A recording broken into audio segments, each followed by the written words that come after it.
ममता 25 वर्ष इनकी आयु है, ये पूछती हैं कि गांधी की अहिंसा से भारत का बड़ा नुकसान हुआ,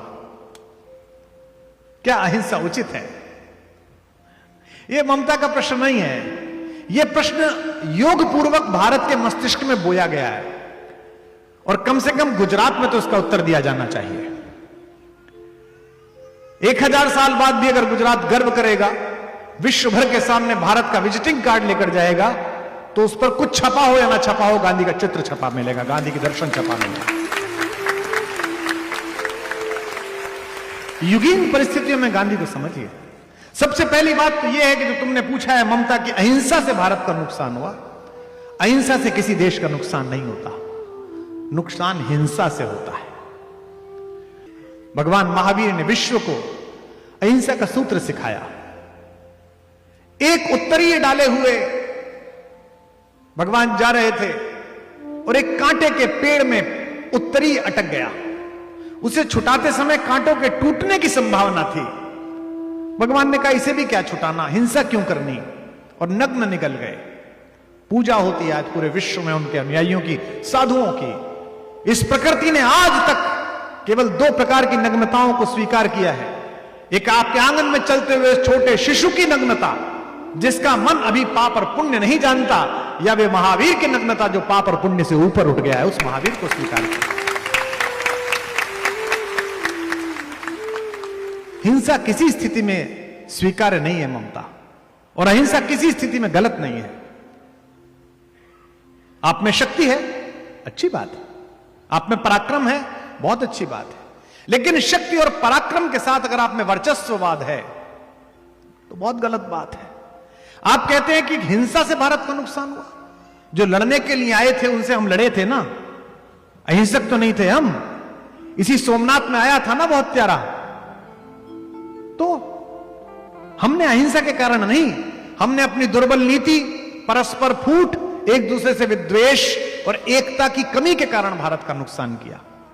और यह भारत विश्व में किसी शक्ति की क्षमता नहीं है, किसी की औकात नहीं है कि इस भारत को हरा सके। इसका अगर बाल बाका हुआ तो आपसी फूट के कारण होगा, वैमनस्य के कारण होगा, जातियों के कारण होगा, वर्गों के कारण होगा। शक्ति तो राम के पास भी है और शक्ति रावण के पास भी है। बस एक पंक्ति का अंतर है, राम और रावण को समझने के लिए रावण की शक्ति भय देती है और राम की शक्ति अभय देती है। मानस में एक प्रसंग आता है कि रावण सामने आया और रावण ने कहा कि सुनो वैदेही, सुनो सीते, मैं शराफत बरत रहा हूं, अन्यथा तो मैं तुम्हें उठाकर भी ले जा सकता हूं, मैं जो चाहे वो कर सकता हूं।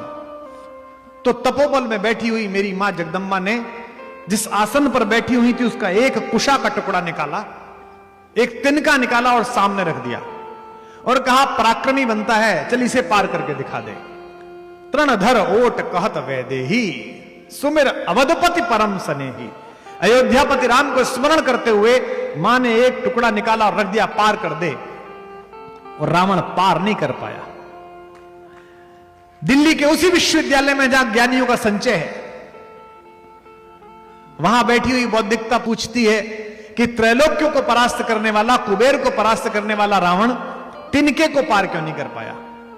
यहां भाषा के वैज्ञानिक बैठे हैं, हिंदी के प्रोफेसर्स बैठे हैं। तिनके को भूमिज कहा जाता है, भूमि से पैदा हुआ, और माता जानकी को भूमिजा कहा जाता है, भूमि से पैदा हुई। इस संबंध के कारण वह तिनका और माता एक दूसरे के भाई बहन हैं। और ये बेटियां जानती हैं कि ये पति के साथ भी इतना सुरक्षित अनुभव नहीं करती जितना अपने भाई के साथ सुरक्षित अनुभव करती हैं। तो सीता मैया कहती हैं कि अभी मेरा वो अवधपति आएगा तब की तो छोड़ ही दे तू, तब की तो तब देखेंगे जब वो अवधपति आएगा। अभी अगर क्षमता है तो इसी को पार करके दिखा। किसी आतंकवादी के हाथ में अगर हथियार है तो भय का कारण है, लेकिन सैनिक के हाथ में हथियार है तो अभय का कारण है। तो हिंसा बुरी है कि अहिंसा बुरी है, इसका निर्णय ममता तुम बापू का नाम लेके नहीं कर सकती। बापू को पता था कि वो विश्व की सबसे बड़ी अनाचारी ताकत से लड़ रहे हैं। वो उस ताकत से लड़ रहे हैं कि विश्व युद्ध में जिसने हथियारों की खेप फेंक फेंक कर जर्मनी को जलाकर राख कर दिया था। बापू जानते थे कि इन दैत्यों से, हथियारों से नहीं लड़ा जा सकता। स्वतंत्रता की लड़ाई हथियारों की लड़ाई नहीं थी, स्वतंत्रता की लड़ाई आत्मबल की लड़ाई थी। एक अहंकारी आत्मबल के सामने भारत का कमजोर मनोबल खड़ा हुआ था। 1000 साल का गुलाम भारत खड़ा हुआ था। और कौन कौन लोग इस देश पर राज्य कर कर गए? हूण, कुषाण, चंगेज, पठान, तुर्क, तातार, मंगोल, डच, फ्रांसीसी, पुर्तगाली, जो आया घोड़े पर बैठकर राज्य कर कर गया। गांधी जानते थे कि ये 35 करोड़ मुट्ठी भर लोग विश्व की इस अनाचारी ताकत का सामना न कर पाएंगे, हिंसा से सामना न कर पाएंगे, क्योंकि उनकी हिंसा में नकारात्मकता थी। इसलिए बापू ने आत्मा की ज्योति से दीपित एक नई ताकत का प्रयोग किया जिसे अहिंसा कहा गया। निश्चित रूप से बापू ने जो पेंटिंग बनाई उसके पीछे बलिदानियों का कैनवस था, उसके पीछे भगत सिंह की फांसी थी, उसके पीछे बटुकेश्वर दत्त का बलिदान था, उसके पीछे एक जनेऊ और 2.5 गज धोती पहनकर राजनीति का आयाम रचने वाले उस योद्धा का आत्मबल था जिसने मूंछों पर ताल देते हुए कहा था कि भारत की फिजाओं को सदा याद रहूंगा, आजाद था, आजाद हूं, आजाद रहूंगा। उनका मनोबल था। बापू की अहिंसा की पेंटिंग के पीछे कैनवस उन्हीं लोगों के विद्रोह का था।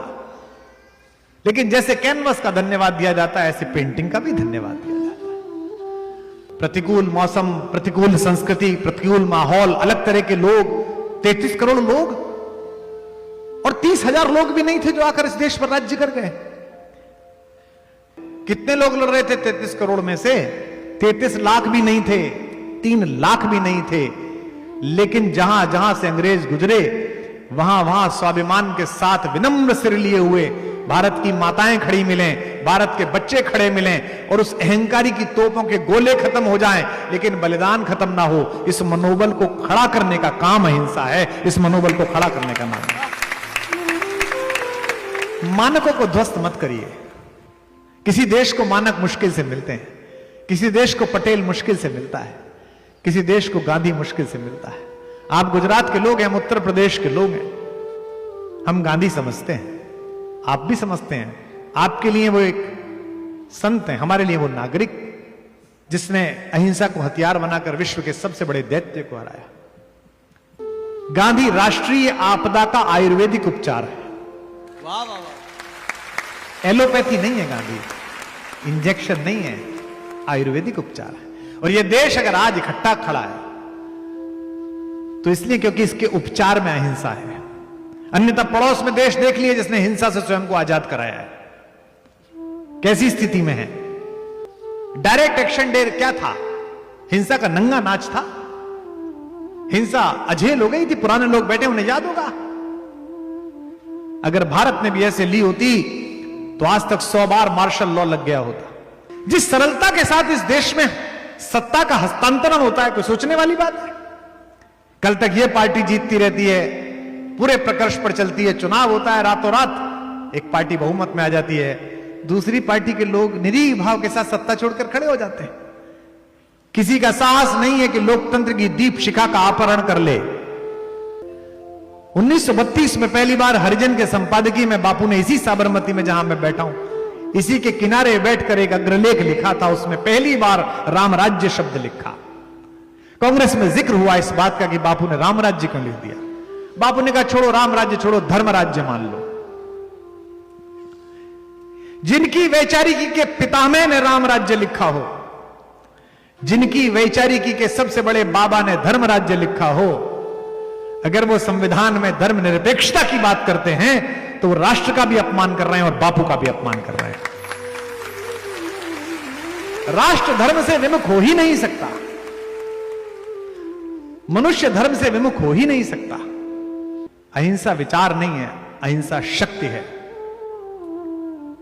मुझे किसी ने एक अच्छी बात कही, बड़ा आदमी और घटिया आदमी पहचानने का एक गुर बताया, मैं आपको बताता हूं। जो सार्वजनिक रूप से अपने से छोटे आदमियों पर चिल्लाए, क्रोध दिखाए, वो घटिया आदमी है और अगली बात पर आप चौंकेंगे। और जो सार्वजनिक रूप से अपने से बड़े आदमियों के खिलाफ सच बात बोल सकता हो, वो अच्छा आदमी है। हम अक्सर देखते हैं लोगों को, घर में साथ काम करने वाले सहायकों पर सार्वजनिक रूप से लोग चीख रहे हैं। ये लोग कमजोर लोग हैं, ये डरपोक लोग हैं, ये अंदर से खराब लोग हैं। अन्यथा अपने से कमजोर व्यक्ति को तो एकांत में बोलो कि तुमने ठीक नहीं किया, और अपने से शक्तिशाली आदमी से चौराहे पर बोलो कि आप ये ठीक नहीं कर रहे, मैं छोटा हूं फिर भी कह रहा हूं। गोलमेज सम्मेलन में गया था आपके गुजरात का बेटा,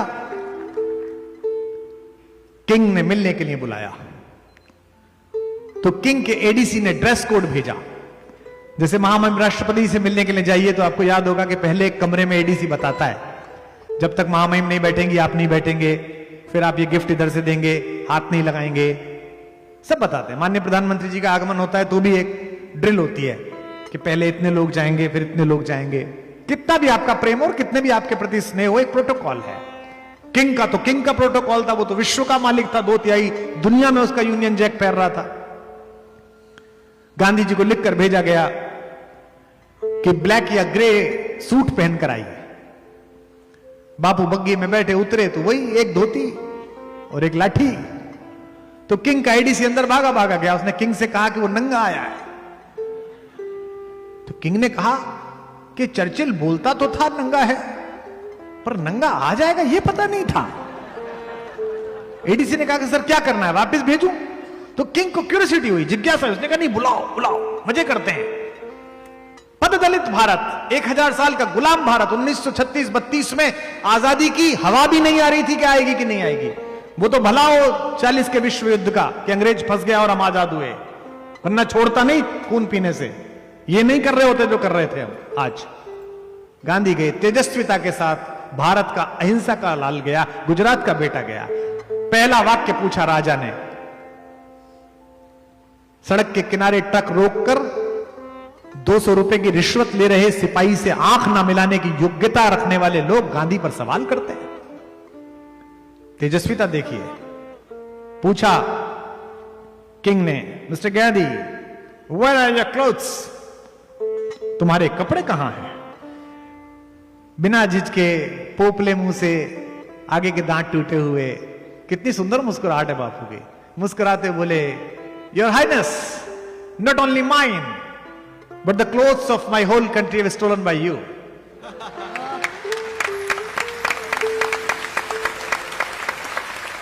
तुम्हारे एकता की कमी के कारण, तुम्हारे एक दूसरे पर भरोसा न करने के कारण 30,000 आदमी सोमनाथ में था, 3,000 लफंगे लेके आया था वो।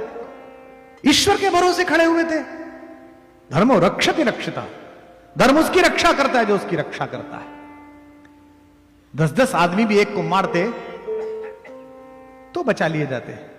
हिंसा और अहिंसा की परिभाषा अगर सीखनी है तो डॉक्टर को देखिए।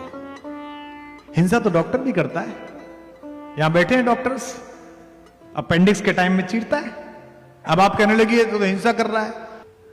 मनुष्य के भीतर पशुत्व भी है, मनुष्य के भीतर देवत्व भी है। मनुष्य एक ऐसे पुल पर खड़ा हुआ है जो जानवर से चल के आधे रास्ते पर पहुंचा है और उसे देवत्व की तरफ जाना है। कई बार वो पीछे लौट जाता है, कई बार वो आगे चला जाता है। यह आपको तय करना है कि आपको क्या बनना है। इसलिए बड़े स्नेह के साथ, बड़े आशीर्वाद के साथ मैं इस बिटिया से कहना चाहता हूं, आज के बाद चर्चा करते समय कहीं भी यह ना कहना कि भारत अहिंसा के कारण हारा। भारत की शक्ति ही अहिंसा है।